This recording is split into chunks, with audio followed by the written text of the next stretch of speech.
from Tampa Bay streaming news leader. This is ABC Action News.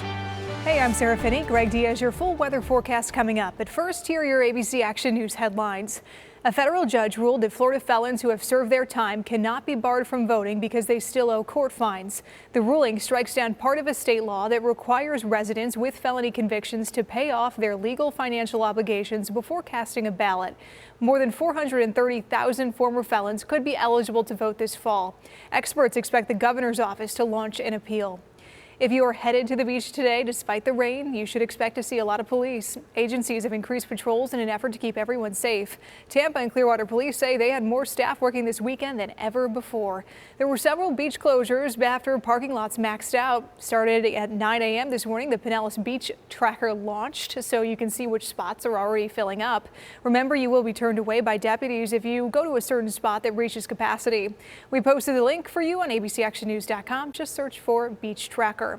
If you have a membership at LA Fitness, you'll probably be happy to hear this. The company is opening most of its gyms in Florida starting today. This comes a week after the state allowed gyms to open at 50% capacity. LA Fitness says it will promote proper social distancing by limiting occupancy, closing off some equipment, and encouraging guests to wear a mask. Limited capacity group classes will be offered starting a week from today. The deadline to get discounted health insurance meant for laid-off workers is closing. The fallback coverage under the Affordable Care Act opened a 60-day special enrollment period at the end of March. For most states, it ends next week. The taxpayer-subsidized health insurance is meant to provide low-cost coverage to people who lost their jobs, and for some, it comes at no cost. To apply, you can go to healthcare.gov. Help is now on the way for small businesses in Polk County. The first checks from the Polk Cares Fund are now in the mail, just days after the county began accepting applications for funding. The money is available on a first-come, first-served basis for both small businesses and individuals.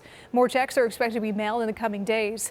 Applications are still being accepted. We're working on posting the link for you on abcactionnews.com. Now let's get to Greg D with a look at your...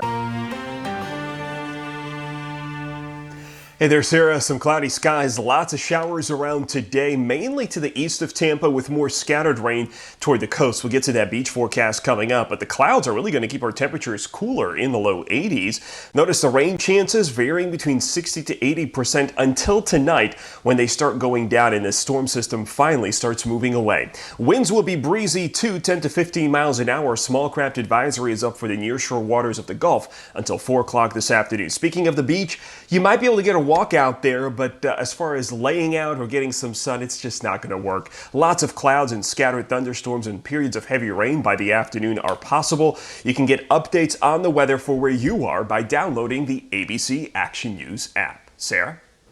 You can now get news 24 hours a day on our free streaming news channel. Just download the ABC Action News app on Roku, Amazon Fire, Android, and Apple TV.